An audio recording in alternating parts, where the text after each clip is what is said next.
Imagine que você tem um sonho muito estranho. Eu tenho certeza que você já passou por isso. Aquele sonho que você assume o papel de uma realidade completamente diferente, agindo por uma pessoa que sequer você conhece, mas que ainda assim você sente algum tipo de conexão, não diria espiritual, mas é quase como se você tivesse certeza que já tinha passado por ali, já tinha conversado com aquela pessoa ou com outras pessoas que estão naquele sonho e de repente você acorda descobrindo que na verdade não passava de uma fantasia. Mas e quando esse sonho se mistura com o horror cósmico Lovecraftiano e, na verdade, acontece na Roma Antiga? Pois é, meus amigos, não é clickbait. H.P. Lovecraft escreveu um conto de horror cósmico que se passa na Antiguidade e é sensacional. Bem-vindos mais uma vez ao especial H.P. Lovecraft.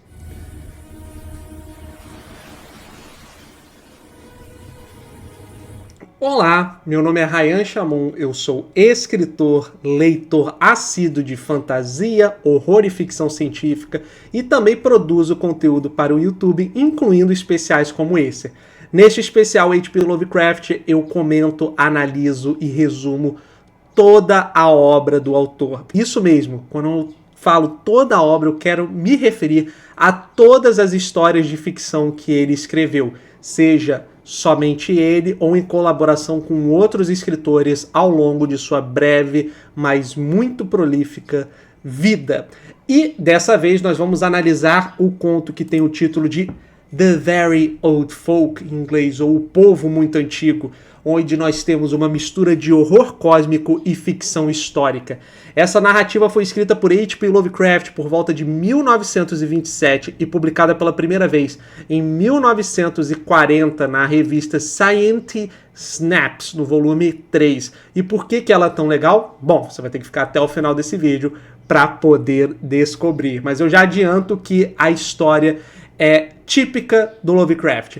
Algo rápido, poderoso e com clímax que remete aos horrores diante o desconhecido. E como essa narrativa começa, né? Porque você pensa assim, nossa, não é típico do H.P. Lovecraft escrever algo, né, que se passa em um momento tão antigo, né? É normal que ele escreva histórias que se passam, sim, numa Inglaterra ou então nos Estados Unidos colonial, mas não é tão comum vê-lo indo tão longe em termos de história. Aqui, nesse caso, a gente tem uma história em camadas. Ela acontece de uma forma epistolar, ou seja, através de documentos, nesse caso, uma carta destinada a um tal de Melmoth. É um relato de um sonho de clareza sobrenatural. E acontece, né, na véspera do Dia de Todos os Santos, e existe aquele limiar entre uma memória ancestral ou horror atemporal ou simplesmente uma fantasia da cabeça daquele que sonhou.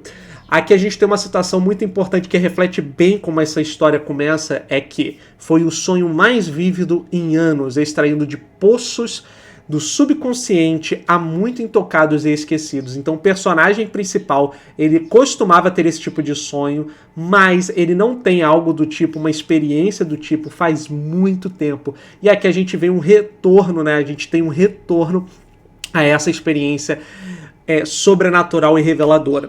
E esse mesmo personagem, né, ele está situado, né, numa narrativa que se passa na Hispânia Citerior, o final da República Romana, na região de Pompelo, que é a atual Pamplona, no sopé dos Pirineus.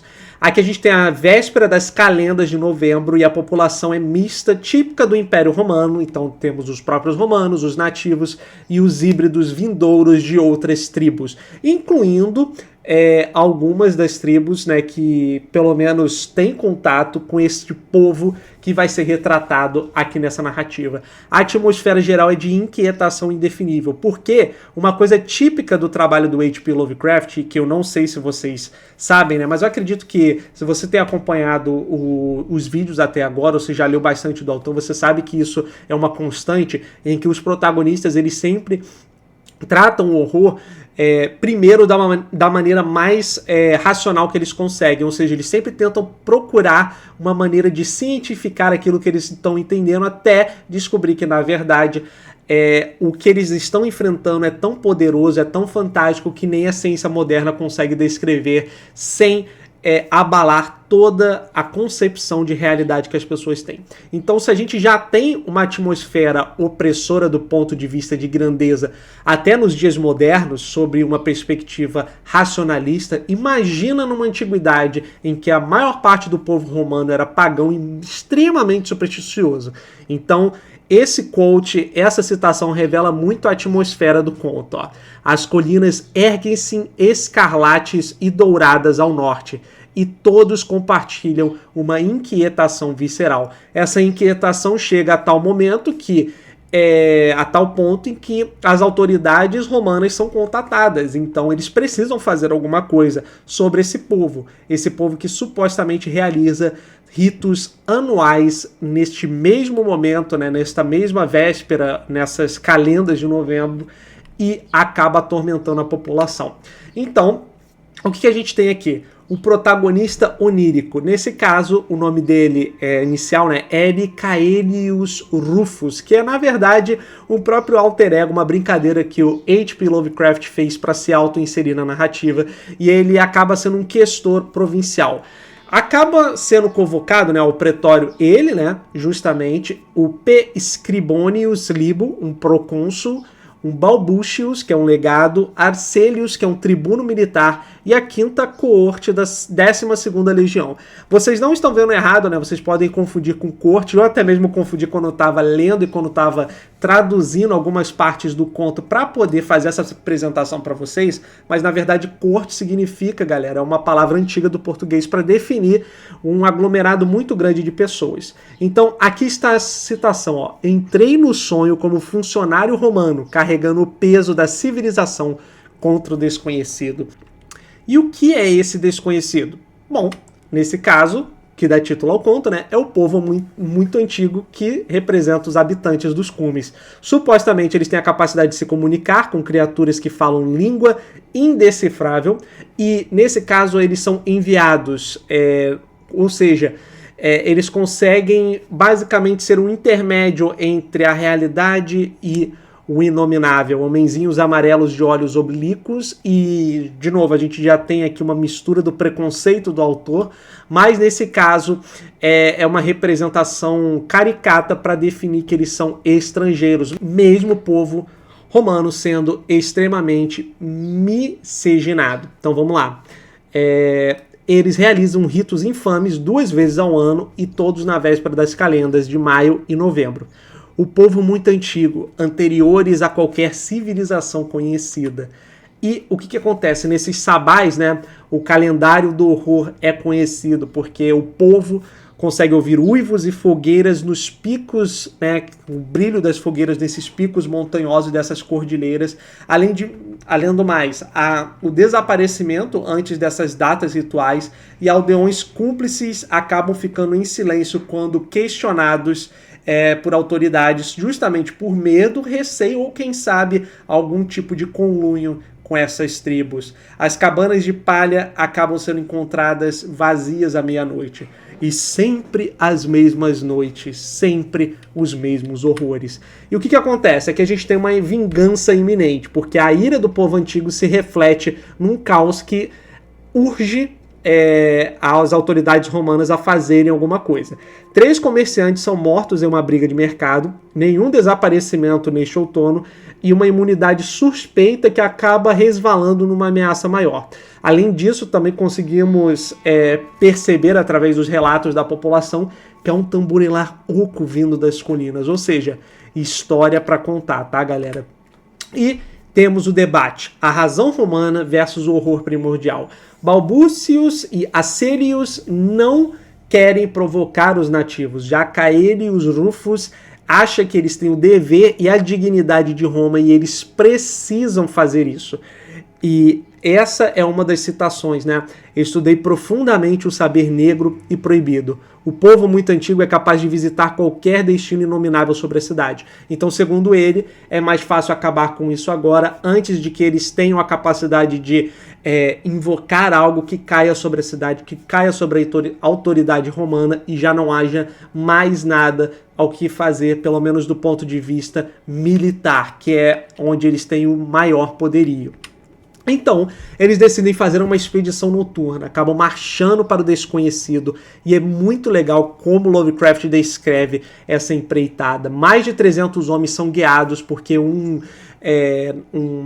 pessoa que vivia por ali, né, resolve muito relutantemente guiar os oficiais até lá. Uma lua crescente prateada acaba iluminando o caminho deles, e muitos deles acreditam, né, inclusive as autoridades, que o povo, né, tendo em vista os rumores que atravessam Roma muito rápido, esse povo, essa tribo, deixaria de realizar os rituais por receio de uma intervenção de autoridades romanas. Só que, para surpresa deles, o que acontece? Os caras simplesmente não estão nem aí, eles continuam fazendo esse tipo de ritual.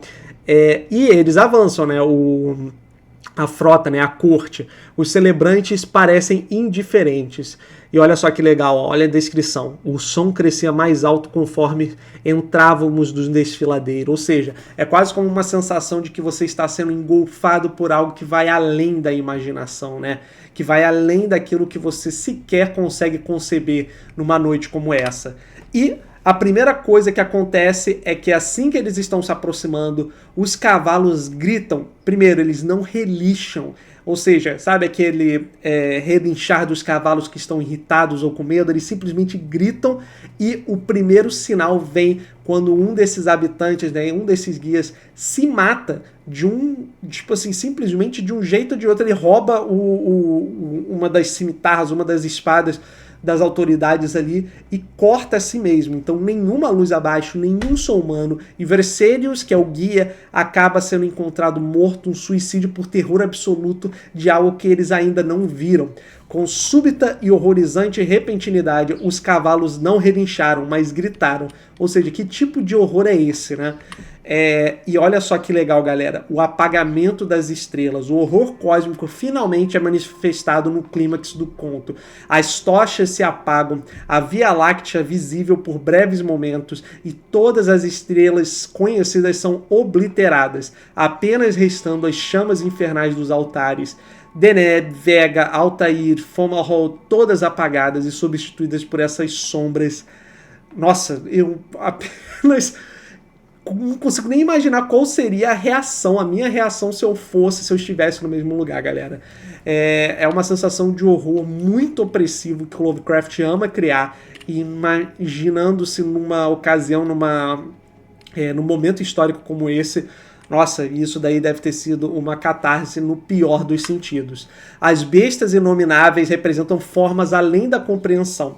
Então, além dos tambores demoníacos elevando-se, um vento gelado de senescência chocante, cada homem é envolto separadamente por essas sombras. Formas loucas, saltitantes e colossais de bestas inomináveis que nunca um sacerdote frígio ou avó campaniana sussurrara. Ou seja, é algo tão antigo, mas tão antigo que eles não conseguem nem conceber ou comparar aos terrores que eles estão acostumados. Nesse caso, a gente tem o Laocoonte romano, que é uma referência clara, né, sobre o destino do que acontece com eles. O vento parece ser inteligente e deliberado, enroscando-se em cada soldado, e toda a corte acaba lutando contra algo no escuro, ou correndo em busca da salvação, como se representando o destino de Laocoonte e seus filhos. Então, finalmente nós temos o despertar, o retorno à realidade. Lovecraft, né, acorda do sonho mais vívido em anos. Nenhum registro do destino da corte, mas Pompelo sobreviveu e Pamplona existe até hoje. Portanto, do destino daquela corte não existe registro histórico. Só a sensação de que algo real naquele sonho rastejou junto com um horror inominável. Esse conto é maravilhoso e os temas e significados dele são vários, né? Primeiro, a gente poderia definir ele como um horror transhistórico, onde forças eternas anteriores à humanidade se unem, né, para revelar, para evidenciar a impotência da razão civilizacional. A gente também tem uma memória racial e ancestral e continuidades pagãs sob o verniz de ordem. Certas dívidas antigas sempre serão cobradas. É um conto muito legal que vale a pena de ser lido. Então, a conclusão é o legado de um povo muito antigo. A gente tem um horror cósmico na antiguidade, o inominável permanece inominável, a arrogância civilizacional é fútil e algumas coisas são antigas demais para serem compreendidas. Yours for Gothic Supremacy, H.P. Lovecraft. Então, galera, espero que vocês tenham gostado dessa análise. Foi muito divertido de ler o conto. Eu recomendo que vocês façam a leitura dele também, se vocês encontrarem na tradução. Qualquer coisa, vocês podem tentar procurar pelos arquivos, né, o H.P. Lovecraft Archive, que é muito interessante também. E lá vocês vão encontrar muita coisa maneira, muita coisa boa, tá bom? Então é isso, vou ficando por aqui e eu vejo vocês no próximo vídeo. Até mais!